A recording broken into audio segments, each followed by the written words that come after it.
Dentro do tema espiritualidade inabalável, eu necessito falar em línguas ininteligíveis? Não. Paulo disse que não. Papo é esse de língua, Caio? É só ler Assim, a palavra. sem falar dessa coisa que você falou antes, a língua de falar essas línguas aqui. Existem. Que história é essa, dons, velho? mas não é como os pentecostais ensinaram. Tá, pra que isso? Pentecostais surgiram há muito pouco tempo na história. Eles só têm 100 e poucos anos no mundo, 150. Eles Deus são não entende português, não? uma novinha entende tudo. Isso deixa eu te explicar o que é. Então vai. Então, esses pentecostais que chegaram com a doutrina de que falar línguas era obrigatório. Era o sinal dos sinais, manifestando o fato de que o cara tinha sido batizado com o Espírito Santo. Então os pentecostais inventaram muitas coisas que não existiam. Por exemplo, nunca existiu essa coisa de que o cara ser convertido era um status de ordinário. Imagina, você recebe Jesus, crê em Jesus, ele é o teu Senhor. Você foi selado pelo Espírito Santo que te regenerou, que te deu a vida eterna, você está salvo, você é de Deus, você está perdoado. Mas você não está completo porque você não recebeu o batismo com o Espírito Santo. Esse batismo com o Espírito Santo na teologia pentecostal é assim uma elevação para ser grão-mestre de terceiro grau, do grau 33, na maçonaria pentecostal. Ser salvo é uma bobagem. Você é capitão do time. É uma bobagem. Ter Jesus é uma bobagem. Estar cheio da vida eterna é uma bobagem.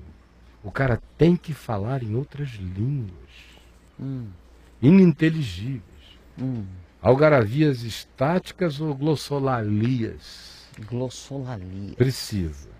Esse é o sinal de que agora ele não é só um cara habitado pelo Espírito Santo, como se ser habitado pelo Espírito Santo fosse nada, fosse uma bobaginha. Ele agora é batizado. Ele virou super-homem. Ele virou, como é o nome daquele seriado do Superboy, que passa todo dia do super-homem em seriado? É Smallville. Smallville. Ele é o cara. Ele é o Smallville. Ele é o cara do Smallville. Ele vira isso, ele, poder. Aí nas igrejas pentecostais, por exemplo, assim, agora um demônio caiu ali no culto. Aí eles diziam, não sei se ainda dizem, diziam assim, os crentes não batizados com o Espírito Santo fiquem calados, orando em silêncio. Venham aqui à frente só os batizados com o Espírito Santo, porque somente esses têm poder para expulsar demônios. Na hora de orar por algum doente, só os que falaram em línguas, os batizados com o Espírito Santo, venham aqui. Aí foi criando um grupo de segunda categoria e um grupo de primeira, que era o grupo dos batizados do Espírito Santo, cujo sinal era falar em línguas. Corrigindo o equívoco todo, o erro todo. Número 1, batismo com o Espírito Santo no Novo Testamento é sinônimo de salvação, de regeneração, de conversão, de transformação, de novo nascimento. São todas expressões sinônimas. Entendi. O cara Quem está em Cristo está em Cristo. Já está batizado. O resto, Paulo diz, nele nós temos sabedoria, unção, graça, justificação e santificação. Está feito, está consumado. Mas não, na igreja pentecostal está quase. Falta falar em línguas como sinal do batismo com o Espírito Santo. Aí o cara ficava ali. Paulo diz em 1 Coríntios 12, 14, que nem todos falam em outras línguas, assim como nem todos profetizam, assim como nem todos interpretam, assim como nem todos são apóstolos, assim como nem todos operam milagres, nem todos falam em outras línguas. Está dito lá por Paulo. 1 Coríntios 14, escrito. Mas não serve. Um pentecostal nos Estados Unidos teve uma revelação de que ia ser assim. De que agora, nesse novo tempo, nessa nova era, o povo escolhido ia ter que carregar essa marca de falar em outras línguas, ia ter esse sinal, a segunda bênção, marcado pelo falar em línguas. Conclusão, como nem todos falam, porque o Espírito não dá a todos, só dá a quem precisa, porque os dons não são dados para nosso deleite, mas para um fim proveitoso. E o falar em línguas de todos os dons é o menos proveitoso comunitário e coletivamente, porque Paulo diz que ele só edifica aquele que o pratica. Por isso Paulo não recomenda que ele seja falado em voz alta, em cultos públicos, porque é uma coisa farisaica e mentirosa, e é o encaminhamento para a teatralidade, e na cabeça dos outros é o encaminhamento para a burrice, porque o cara está falando algaravias estáticas que ninguém entende, e fica um monte de gente só dizendo aleluia ao nada. Por isso Paulo disse, eu prefiro falar 3 palavras, 10 palavras, com o meu juízo inteiro, na presença de vocês, inteligíveis e compreensíveis tais palavras, do que 1 milhão de palavras em outras línguas que ninguém entende.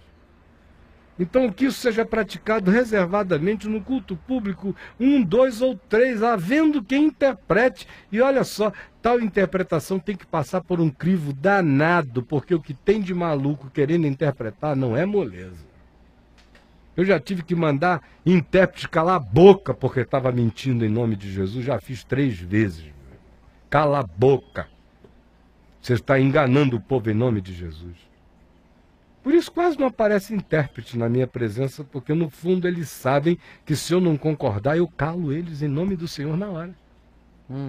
Pois bem, é assim que o Novo Testamento diz que deve ser, mas a igreja pentecostal criou outra coisa.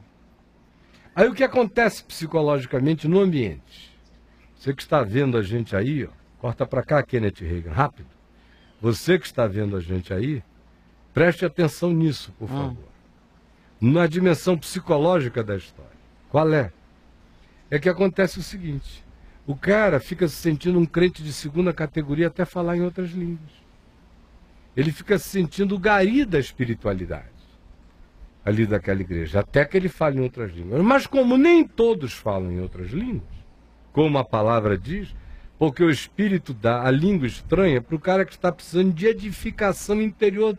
Ela é uma muleta para ele andar, para ele edificar a si mesmo, porque faltam-lhe recursos espirituais, psíquicos, mentais e de decisão interior para auto-edificar-se.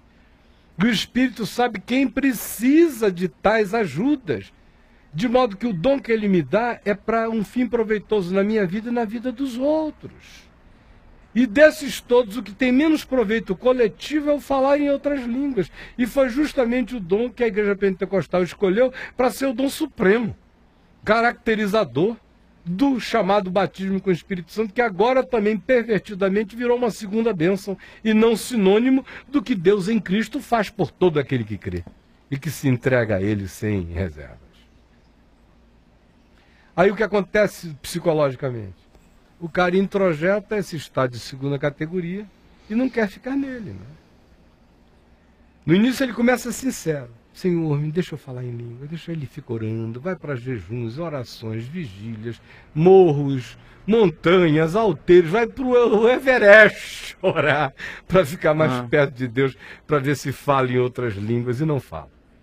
Enquanto isso ele vê aquela irmãzinha sacana, linguaruda, safada, que usa muito a boca para botar a boca e os lábios em outros lugares fálicos, sair falando em língua para todo lado e sair dali fofocando.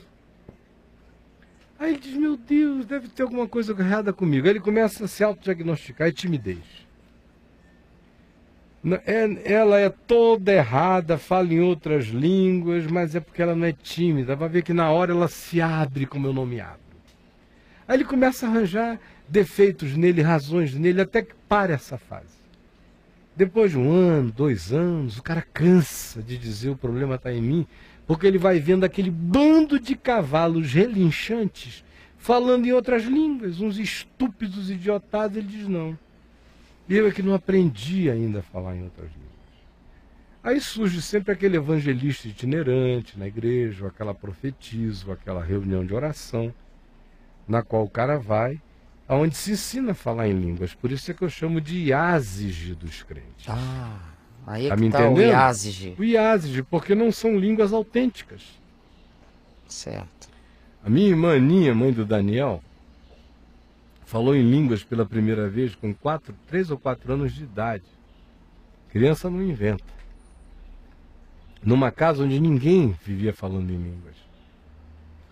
ela começou a falar em outras línguas e a chorar igual uma adulta, com lágrimas rolando pela face.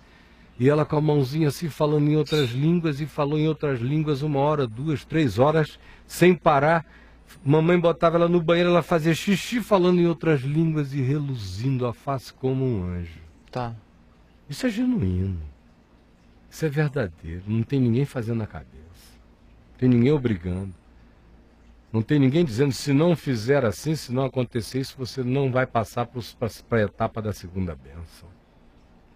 Não vai fazer parte dos mais condecorados no ranking da espiritualidade eclesiástica. Mas o adulto fraco e que não crê na palavra, crê mais na doutrina e na convenção dos homens, e nesse engaiolamento no qual ele é posto, ele acaba entrando no caminho da hipocrisia. Ele começou sincero e vai se aperfeiçoando na carne.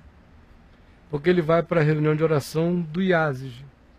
Aí está lá, geralmente, ou é a mulher do pastor, com outras profetisas em volta. Aí ele começa a ouvir a língua estranha que a mulher do pastor fala e as outras irmãs. Em geral, você sabe se uma comunidade é genuína no falar em outras línguas pela variedade das línguas. Cada um fala de um jeito.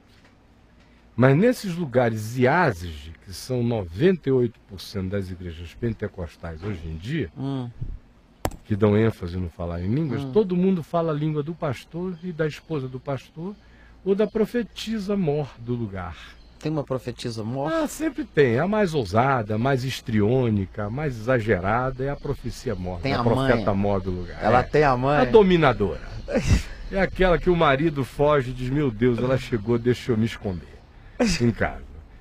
Aí o pessoal começa a reproduzir, você vai vendo, eles estão falando a mesma língua. É por isso que às vezes eu digo que dependendo do cara e da língua que ele fala, eu sei a denominação que ele pertence antes de perguntar. Eu já sei que o pastor daquela igreja fala naquela língua, aquele tipo de língua estranha. Sei. Com aquelas conjunções de sons, de sonoras, aquele conjunto de algaravias. Eu já até identifico a distância. Então isso, meu irmão, foi uma das coisas mais diabólicas. Quando é que apareceu isso? Do movimento pentecostal, ganhou força mesmo há 150 anos atrás. Antes disso não tinha essa palhaçada, não.